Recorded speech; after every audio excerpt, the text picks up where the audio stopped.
kami, yaitu analisis pengaruh jumlah perusahaan industri skala mikro terhadap pencemaran air di Indonesia.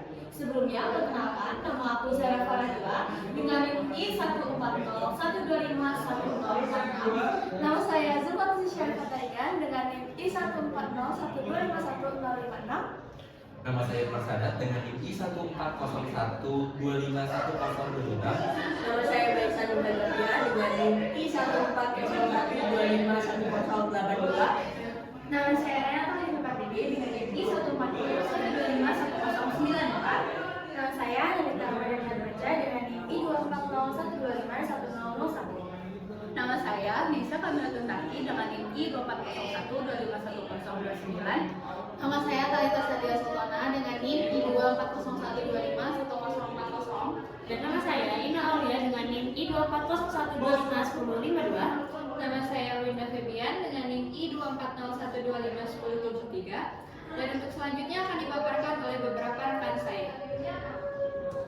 Perusahaan industri skala mikro adalah bagian dari UMKM yang fokus pada bidang industri dengan produksi barang yang lebih tinggi. UMKM adalah unit usaha independen yang diatur secara hukum dan berperan vital dalam perekonomian Indonesia, terutama pada PDB sebesar 61,1% pada tahun 2023. Pencemaran air terjadi saat air terkontaminasi oleh zat berbahaya dari sumber-sumber seperti rumah, pabrik, dan pertanian. Baik, dalam melakukan satu penelitian tentunya kita harus memiliki tujuan mengapa kita melakukan penelitian tersebut. Dalam penelitian kami ini, kelompok kami memiliki beberapa tujuan. Yang pertama adalah mengkaji sebaran industri skala mikro di berbagai daerah di Indonesia. Yang kedua adalah menemukan wilayah yang terdampak pencemaran air akibat aktivitas industri skala mikro. Dan yang ketiga adalah mengetahui dampak industri skala mikro terhadap lingkungan. Dalam melakukan satu penelitian, tentunya kita perlu yang namanya mengolah data. Di sini kami telah menemukan data dan juga mengamati amatan sebanyak 34 wilayah di Indonesia dengan sumber dari BPS, yaitu Badan Pusat Statistik, yang datanya itu diperoleh pada tahun 2021. Di sini kami menemukan dua peubah, yaitu yang pertama persebaran pencemaran air yang disingkat atau menjadi kode peubah PPA yang satuannya merupakan jumlah pencemaran air, dan juga yang peubah kedua adalah persebaran perusahaan industri skala mikro yang disingkat menjadi PPISM yang menjadi kode peubah PPISM dengan satuan jumlah industri skala mikro. Untuk penjelasan lebih lanjutnya akan dijelaskan oleh rekan saya. Untuk metodologi, kami menggunakan metodologi statistik yang deskriptif dengan menggunakan data yang disajikan dalam bentuk tabel dan grafik. Dalam tabel disediakan untuk mempermudah melihat data dari suatu kode peubah, variabel, amatan, dan sumber. Grafik digunakan untuk melihat persebaran perusahaan industri skala mikro di Indonesia dan persebaran pencemaran air di Indonesia.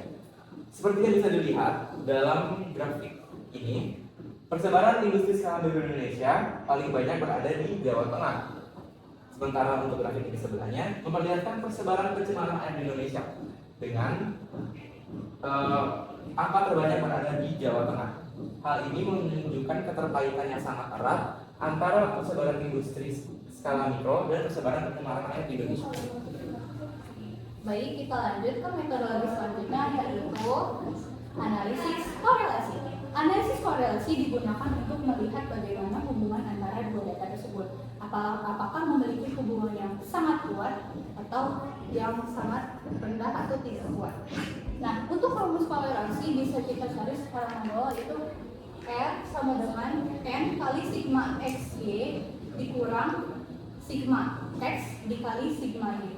Itu berbeda ya. Jadi ini untuk si sigma XY itu kita kalikan dulu si variabel X, yaitu jumlah perusahaan mikro atau variabel bebasnya, terus mengalikan dengan terjadinya pencemaran air yang merupakan variabel Y. Jadi kita jumlahkan, jadi hasilnya berapa, dan kalau ini masing-masing dari variabel X dan variabel Y.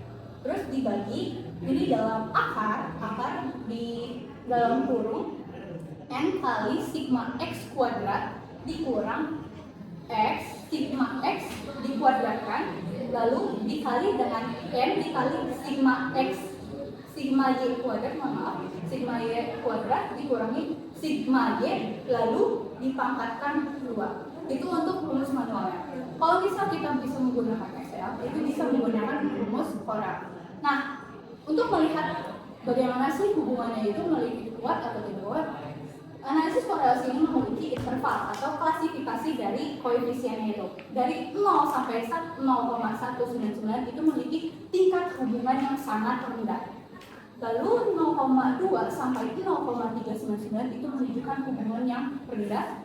Kemudian 0,4 sampai 0,599 itu menunjukkan hubungan yang cukup kuat. Lalu 0,6 sampai 0,799 itu menunjukkan hubungan yang kuat. Yang terakhir 0,8 sampai 1 itu menunjukkan hubungan yang sangat kuat. Nah, dapat kita peroleh dengan menggunakan Excel, dan kita rumus Excel itu yang tadi seperti aku bilang itu Corel. Corel itu kita tinggal langsung blok variabel X yaitu perusahaan skala mikro, lalu variabelnya itu Y pencemaran air, dan hasilnya itu R sama dengan 0,8. Jadi dapat kita simpulkan bahwa data yang kami gunakan menunjukkan hubungan yang sangat kuat. Selanjutnya, metodologi selanjutnya yaitu analisis regresi.